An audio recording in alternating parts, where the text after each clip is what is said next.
Hello বন্ধুরা, সবাই কেমন আছে? আশা করছি ভালোই আছো এবং সুস্থ আছো। দেখো, আমরা সকাল সকাল বেরিয়ে পড়েছি। আমরা যাচ্ছি ভাগ্নির অন্নপ্রাশনে। থাম্বনেল দেখে বুঝতেই পারছো। আমরা কানাচলে এসে দাঁড়িয়ে পড়েছিলাম তো সবাই মিলে একসাথে যাব বলে।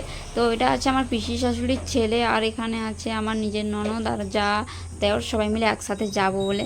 তো দেখতেই পাচ্ছ, এটা কানাচলের বাবা ঝাড়েশ্বরের মেন গেট। তো এইদিকে আমরা যাচ্ছি ভাগ্নিকে আলালে স্নান করাতে নিয়ে এসেছে, তাই আমরা ওখানে দাঁড়িয়েছিলাম। ওরা আসতে আমরা চলে এলাম একসাথে।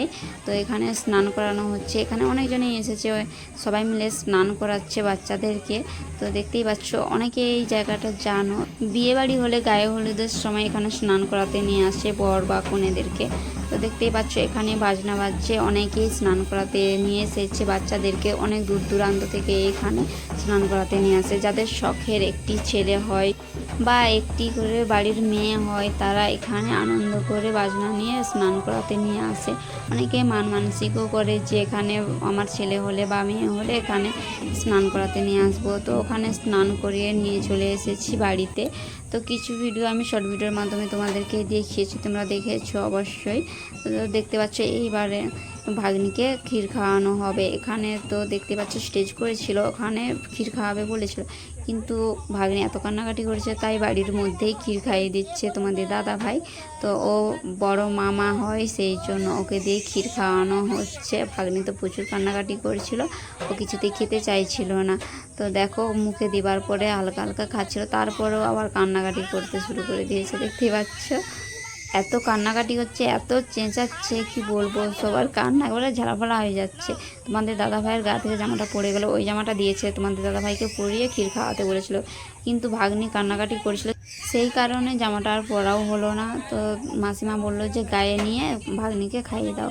তো গায়ে দিয়েছিল, তো পড়ে গিয়েছে, তো কি করবে আর। তো দেখতেই পাচ্ছ, একটু একটু করে ক্ষীর খাইয়ে দিয়েছে। তারপর ওই জল খাওয়াচ্ছে, জলটা প্রচুরই খেয়েছিল। আর ওই যে বই, ধান আর কলম সব কিছু দিয়েছিল, ওগুলা তো কিছুই ধরলো না, হাতে ধরেই দিচ্ছিল, তবুও ধরেছিল না। এইদিকে দেখো, তোমাদের দাদাভাইকে বললাম যে জামাটা পরে নাও, ও বললো না এখন পরবো না। তারপর কি করব, তো চলে এলাম ভাগ্নির কাছে। ভাগ্নি এখন হাসি খুশি মন, তাই আমি ভাগ্নিকে ওর জন্য যেইগুলো এনেছি সেইগুলো দিয়ে দিচ্ছি এক একটা করে। প্রথমে জামাটা দিলাম, তো জামা প্যান্ট ওর সাথে আছে। আর ওই যে ভাগ্নির জন্য একটা সোনার একটা নাক ছাবি নিয়ে এসেছি, ছোট্ট রকম, ও যেমন ছোটোবেলায় পড়তে পারে।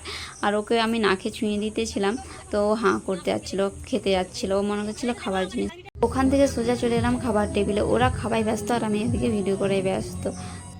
সবার শেষে আমি খেতে বসেছিলাম, তো সবার আগে আমার খাওয়া হয়ে গেছে, ওদের এখনও খাওয়াই শেষ হয়নি। তারপর আমরা চলে এলাম স্টেজের সামনে। এই একটা কিউট ভাগ্নি, তো খুব সুন্দর, আমাকে তো খুবই ভালো লাগে ওকে। তারপরে দেখো, এই যে ভাগ্নিকে স্টেজের নিয়ে বসেছে। ওইদিকে আমার ছোটো ননদ ভিডিও করাই ব্যস্ত। তো আমরা ওখান থেকে বেরিয়ে চলে এলাম, বাড়ি যাচ্ছি এখন। তো দেখতে পাচ্ছ, প্রচুর জল কাদা আর বৃষ্টি শুরু হয়ে গেছিলো। তো ভিডিওটি এখানেই শেষ করলাম। ভিডিওটি ভালো লাগলে অবশ্যই লাইক কমেন্ট করুন।